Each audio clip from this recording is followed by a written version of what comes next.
अन्नपूर्णाच किचनमध्ये आपणा सर्वांचे स्वागत आहे। आज आपण साऊथ इंडियन उपमा बनवणार आहोत। त्यासाठी मी गॅसवरती कढई ठेवलेली आहे। कढई आपली गरम झालेली आहे। आता याच्यामध्ये आपण तेल घालून घेऊया।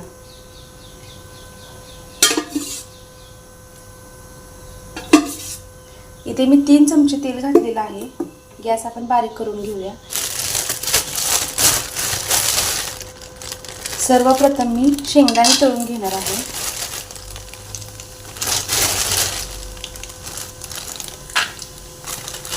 खरपूस असे शेंगदाणे तळून घ्यायचे।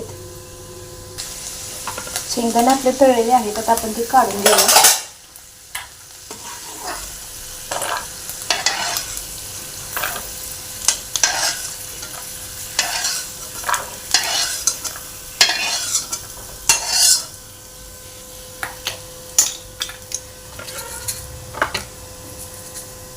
तेलामध्ये 1 चमचा मोहरी घालूया। 1 चमचा जिरे घालूया। इथे मी कांदा, टोमॅटो आणि मिरची एकदम बारीक चिरून घेतलेला आहे।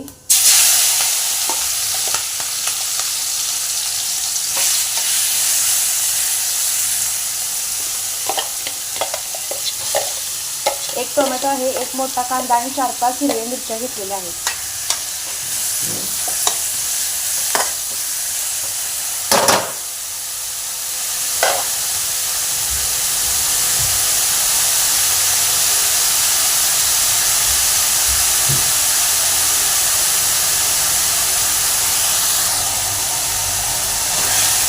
कांदा आपला थोडासा भाजून झालेला आहे। आता आपण तो साईडला करून घेऊया आणि या तेलामध्ये आपण उडीदची डाळ भाजून घेणार आहे।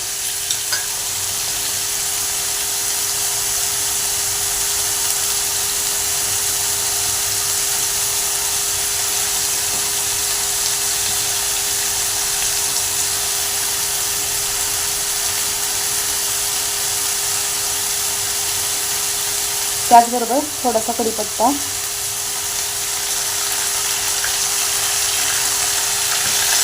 डाळ आपली थोडीशी भाजलेली आहे। आता आपण हे सगळं मिक्स करून भाजून घेणार आहोत। आता याच्यामध्ये मी थोडंसं आलं किसून घेणार आहे, एकदम थोडंसं नॉर्मल। आता याच्यामध्ये घालूया आपण चवीनुसार मीठ। इथे मी 1 चमचा मीठ घालून घेतलेला आहे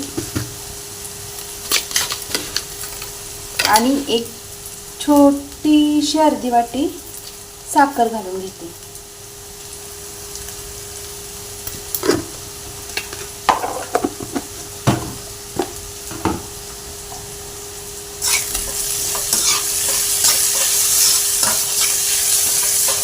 आता मग यामध्ये आपण तळून घेतलेले शेंगदाणे आहेत ते घालूया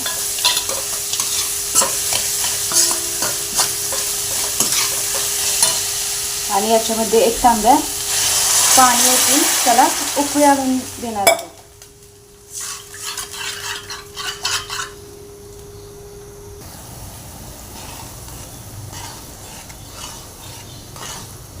छान अशी उकळी आलेली आहे।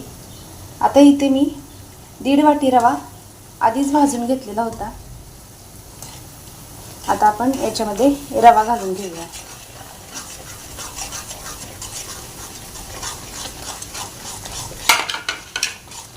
गॅस बारीक करून घेऊया आणि आपण आता याच्यावरती झाकण ठेवूया। एक 5 मिनिटे झालेली आहेत। आता आपण याच्यावरचं झाकण काढून घेऊया।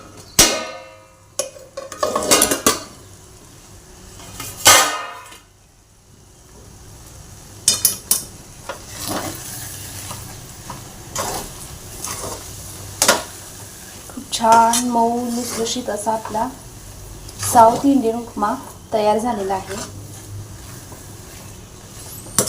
साऊथ इंडियन बनवताना पाणी थोडंसं जास्तच घालायचं। हा उपमा एकदम मऊ लुसलुशीत, तोंडात टाकताच विरघळणारा असा व्हायला पाहिजे।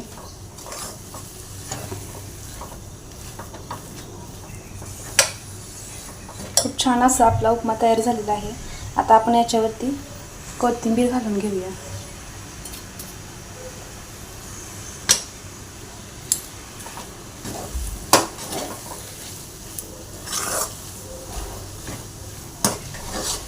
तुम्हाला ही माझी रेसिपी कशी वाटली हे मला कमेंटमध्ये नक्की सांगा. आता आपण गॅस बंद करून घेऊया.